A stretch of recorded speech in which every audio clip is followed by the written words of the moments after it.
Para sa episode na to, mag-uukay ulit tayo. Ito yung order ng isang buyer ko from South Cotabato. Bossing, magkano po sa tag pa lang halatang ekip na. Yo, meron ditong pinakita sa akin si Kuya Louie. Ayan. Bukod sa ang ganda ng puller, may nakalagay pa ng maliit na Helly Hansen, no? Protect your neck. So, isa tong kanta ng Wu-Tang Clan, eh. Happy ako ngayon. Bakit? Kasi na-miss ko yung mga ganitong episode natin, eh. Mas black na black yung bago kumpara dito sa luma.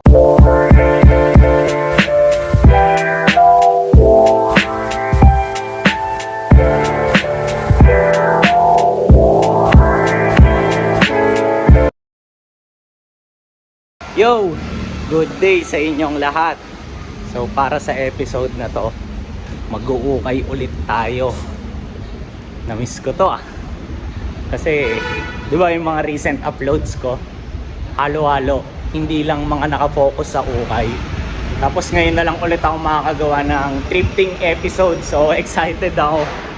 Pero bago tayo magsimula, samahan nyo muna ako kasi kailangan ko magpa-ship ng mga orders ng Carhartt shirts. So let's go! Gcash po. Madam, pasingit lang din. Pwede Gcash payment. Ayun. Okay no, magsisend ng message dun sa video daw po kasi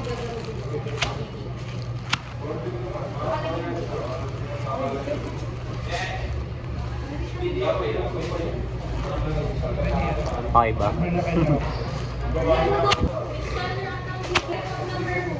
ano po ba yan?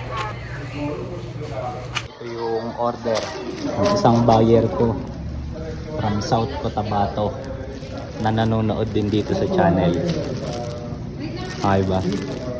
Ayan. Waiting ako ngayon. Then habang naghihintay ako, sana marami yung makuha natin mamaya.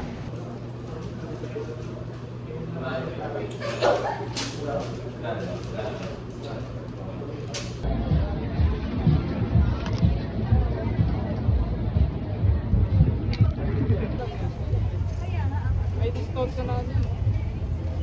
3.50. Bossing, magkano po May nakuha na akong isang item.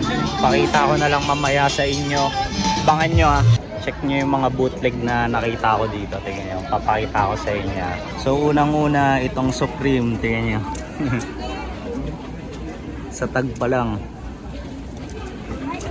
halatang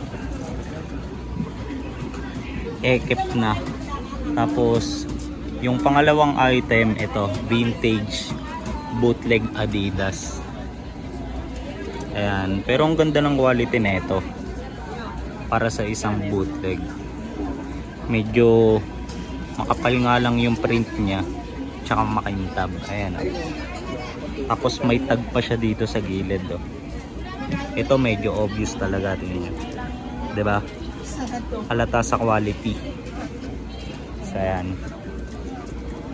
Tapos meron din dito mabisang vintage na Nike. Tingnan niya. Ganito yung tag niya, or early 2000s. Tapos purong orange lang. Ayan. Ganda sana, kaso ganito yung kulay sa neck. Kunin ko sana eh. Pero tingin pa tayo ng iba dito, 'di ba? Damay pa dito eh. Yo, meron ditong pinakita sa akin si Kuya Louie. Ayan. So, yun lagi kong pinagbibilan. So, papakita ko rin sa inyo ito. Nakasampay. So, ito, Jordan shirt. Tapos kamukha nung napakita ko rin dito last time, 'di ba? Tapos AOP yung harap niya. Ayan, Doon ang quality nito. Pero tinanong ko si Kuya, hindi pa daw pambenta eh. PSG niya muna daw. Tapos sa likod, ayun, meron lang embroidered sa bandang batok nung logo. Pogi eh, no? Ayun, no?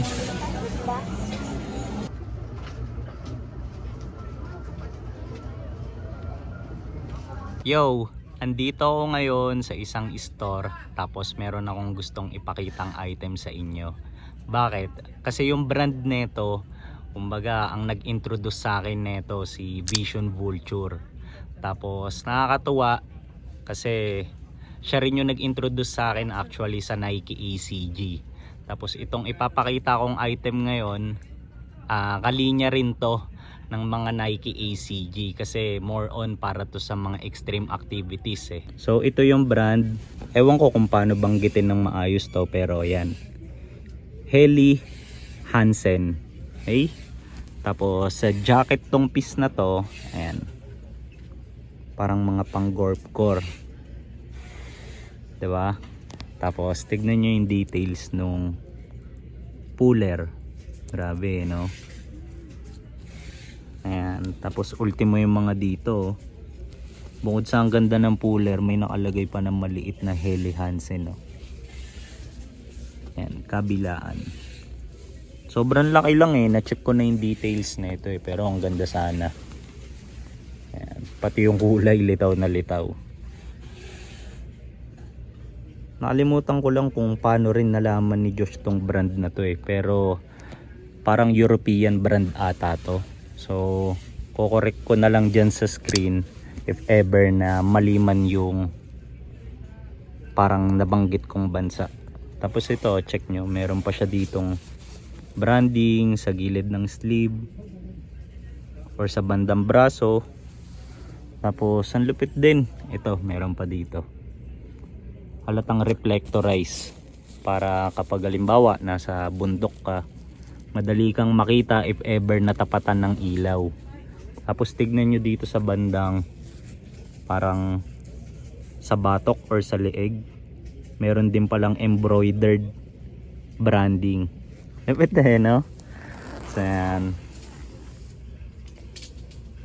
angas. So yan, napakita ko na sa inyo ha. Tapos abangan nyo naman mamaya kung ano yung kukunin kong ganitong brand din. May kinuha kasi akong isa eh. Tapos yung size nun, sakto sa akin. So let's go!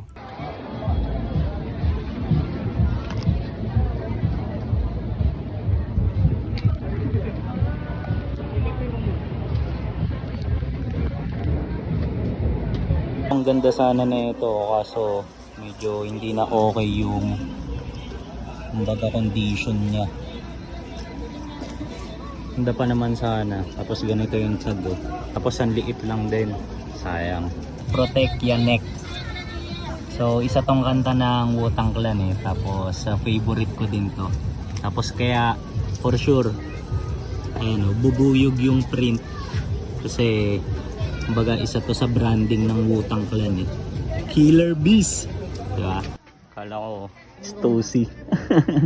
Na double S logo. Damn, random lang pala.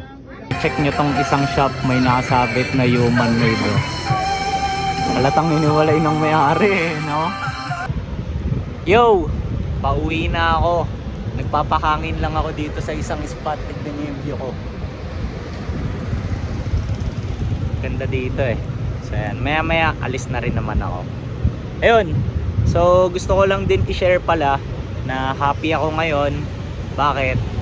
Kasi na-miss ko yung mga ganitong episode natin eh. Diba, kung napansin nyo nga yung mga recent uploads ko, either tungkol sa events or pumupunta kami sa iba't ibang lugar ng mga kakro ko. So ngayon, na-miss kong gumawa ng ganito. Tapos alam nyo yun, isa pa sa nakapagpasaya sa akin, na-feel ko yung vibe ng mga tao dun sa mga lugar na madalas kong pinag-uukayan, na parang alam nyo yun, ang tagal naming hindi nagkita-kita, tapos parang welcome na welcome ako sa kanila. So yun, di ba? Tapos bukod doon, nakakuha rin ako ng mga items. Papakita ko na lang mamaya sa inyo sa dulo na itong video. Check natin yung details ng bawat isa, di ba? So ayun, actually yung pag-uukay, ito naman talaga yung side quest eh, sa lakad ko ngayon eh. Bakit? Kasi ang main purpose ko naman talaga is mapadala yung mga Carhartt shirts na pinaship ko kanina, 'di ba? Nakita niyo naman. So ayun, tapos hindi ko expected na parang makakuha pa ako ng mga items kasi baga magkalapit lang yung lugar nung pinagshipan ko dun sa mga pinag-uukayan ko eh. So parang naisip ko might as well as daan na rin ako dun sa mga thrift shop, 'di ba? Baka merong matsyempuan. So ayan. Tapos ayun nga, meron nga akong mga nakuha. So nakakatawa, 'di ba? Tapos isa pa, ayun, naging successful din yung pagpapadala ko ng mga orders. So shout out dun sa viewer ko, sure ako mapapanood mo to, na kumuha ng mga shirts na yon. Tapos singit ko lang din, mabilisan. So if ever na merong mga interesado sa inyong kumuha ng Carhartt pocket shirts na K87, pwede nyo akong i-DM sa Instagram ko at @MikeLacson_. Okay? So yun lang. Bale, kapag ka nakauwi ako, hanap agad ako ng time para masanitize yung mga items na nakuha ko. Tapos review natin bawat isa. Okay? So, let's go! So, sa wakas, nakauwi na ako. Tapos ang kagandahan, nakaligo na rin ako. Diba? So, fresh na tayo lalo tignan. Ayan, diba? Nice ba? Tapos, ang gagandahan palalo, hindi lang ako yung fresh kasi lahat ng mga items na nakuha ko para sa episode na to, na-sanitize ko na rin bawat isa. So, matik nyo na yan kapag ka nasa ganitong portion na tayo, ano ba yung usual na ginagawa natin. Syempre, edi titignan na natin yung bawat item na nakuha ko, tapos re-review natin yung details ng bawat isa. Okay? So, wag na natin patagalin. Let's go! Para sa unang item, ito. Helly Hansen, yung brand ng anong item ba to? Charan! Jacket. Ayan o. Mga pang gorpcore. Ito, yung details ng item. So, umpisahan natin sa hood. Ayan o. Ganyan. Ganda na ito. Most likely, siguro packable to. Kulit to. May mga maliit pang branding dito sa puller. Ayan, meron pang adjustable strings dito sa bandang hip or sa baywang. Then, kapag binuklat, yung sa harapan niya, ganito yung kakalabasan. Ang angas ng details. So, di ba? Tapos Helly Hansen na branding ulit sa puller. Ayan. Angas eh, no? So, by the way, PSG ko pala to. Tapos, ito. Meron na naman siyang another button sa pinakailalim. So, ang ganda ng details para talagang Nike ACG. So, yan. Ayun yung unang item natin. Then, para naman sa pangalawang item natin, Nike na khaki shorts. Tapos, ganito yung tag niya. So, ang ganda nito, bakit? Kasi unang-una, size ko to. Tapos, ang ganda ng mga details niya para sa akin. Tulad na ito, tingnan nyo. May Nike pa dun sa botones, 'di ba? Tapos, YKK, yung zipper. Ayan. So, quality, 'di ba? Tapos dito ko pinakagandang-ganda sa lahat eh. Ayun, meron siyang saddle na Nike branding sa gilid. So, embroidered. So, one ko yung camera natin Ayan, para mas makita. Ganda eh, di ba? Hindi ko nga to ganong napansin nung una eh. Tapos nung parang tinignan ko na ng malapitan, doon ko lang nakita. Tapos sabi ko, kunin ko nga to. So, ayan. PSG. Ganda eh, no? So, ayan. Tapos sa likod niya, ito, meron lang siyang ganitong design. Actually, ito lang nga yung medyo hindi ko trip eh. Kasi ewan ko kung bakit ginanyan pa nila eh, di ba? Pwede naman kahit plain na lang katulad ng ganito eh. Oh. So, yun lang. Wala naman akong dapat i-discuss dito. Meron pa pala last. Kasi ito, meron siyang secret packet.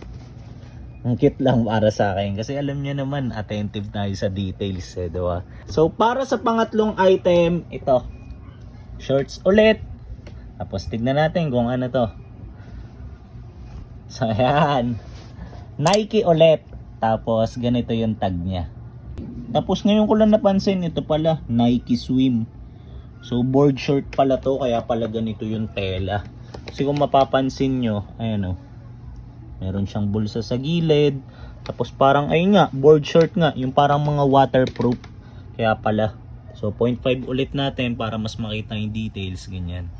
So, kinuha ko to. Bakit? Kasi, bukod sa gusto ko yung kulay, navy blue. Ayan o. Tapos, size ko pa. Tapos, pinakauna ko nakita na detail nito. Ito, gandang-ganda ako dito. Ayan o. Tapos, one ko ulit yung camera. Ayan o, ganyan siya. Diba? So, ayan. So, wala rin siyang issue. Kaya kinuha ko siya. Tapos, yun. Size ko. Tapos, kabilaan, meron siyang pockets. Ayan o. So, ang ganda, diba? So far, lahat naman, PSG ko. So, ayan. Siguro, kapag ka nagsawa na lang ako, tsaka ako ibibenta. Pero as of now, sa akin muna. Tapos, last na pala, pahabol lang. Tignan nyo yung puller nyo. Or yung pullers nya. Medyo hindi lang kita, pero try natin sa ilaw sana. Ayan, magkaroon ng reflection. Ayan o, meron pang swoosh, di ba? Hindi, no? Yung mga ganyang kaliit na details, dyan ako lupit na lupit eh. Kasi ibig sabihin, maganda yung craftsmanship nung item, di ba? So, yun lang. Para sa pang-apat na item natin, ayan. Unahin na natin tong nasa taas. Kung mapapansin nyo, Dreamville. So, ano ba tong t-shirt na to? Buklatin natin. So, para sa mga nakikinig kay J. Cole, kagaya ko. So, kinuha ko to. Kasi, yun nga, nakikinig ako kay J. Cole. Dreamville. So, ayan. Kung mapapansin nyo, ayun o, tignan nyo yung print nung Dreamville niya, medyo cracking na. Kaya parang meron na siyang vintage appeal, di ba? So, ayan. Tapos official pala to na merch.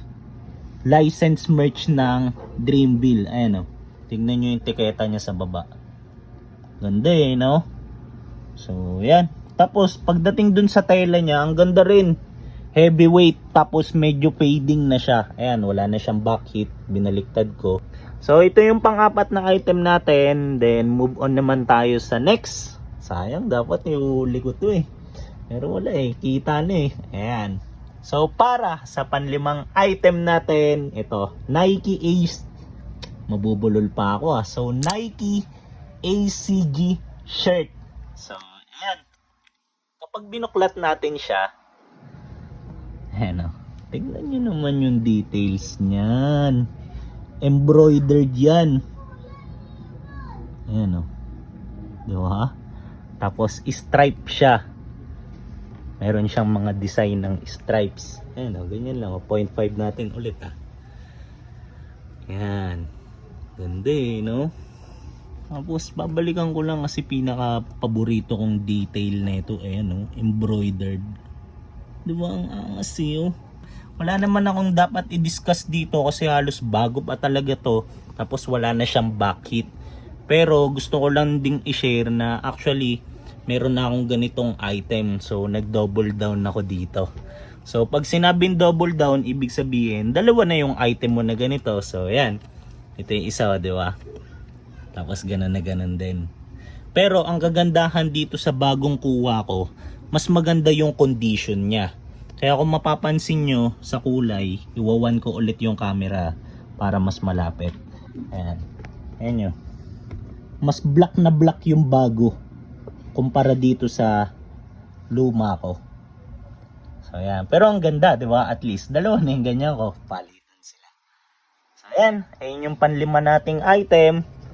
Then, para sa last item natin, yan, di kasi ganun karamihan yung nakuha nating items eh.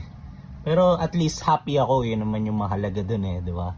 So, ito, t-shirt ulit na Nike. Tapos yung tag niya, ganito. Normal lang na print tag. Tapos sa navy blue yung kulay, kaya kinuha ko ulit to. Ayan. Modern. Tapos gandang-ganda ako sa print niya eh. Ayan, oh. Cracking na. So 0.5 natin ah. Ayan, cracking na. Tapos size ko. Tapos bukod doon wala nang issue. Yun lang.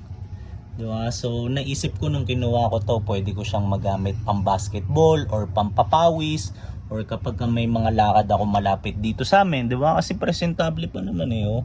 Maganda pa yung condition niya. Tapos ang ganda rin ng tela, presko. Tapos pagdating sa back heat, ayan, wala na siyang design. So yun lang. Then hindi ko pa na-check kung meron pa ba tong tag sa loob. Pero wala na eh, oh. So as is lang. So yan, ayun yung mga nakuha nating items. So since napakita ko na yung bawat item na nakuha natin para sa episode na to, so syempre kailangan ko na rin tapusin yung vlog natin dito. Pero bago ko yun gawin, comment kayo kung ano sa tingin niyo yung pinakamagandang nakuha kong item ha. Or for example, meron kayong gustong i-share na ideas, bato nyo lang yan dyan sa comment section natin below. Kasi ang kagandahan, hindi lang naman ako yung makakabasa nyan. Siyempre, meron din tayong ibang mga viewers. Lalo na, for example, kung may mga naiisip kayo about dun sa mga brand na nadaanan natin. Kasi, halimbawa, yung Helly Hansen, di ba? Hindi pa nga ganun kalalim yung knowledge ko about sa kanya. So, pwede nyo rin akong i-inform.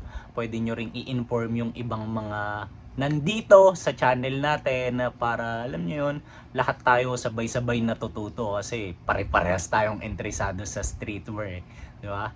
So yun lang, need ko nang tapusin. Once again yung episode natin dito. So salamat sa mga umabot sa part na to. So see you sa next nating upload. Let's go!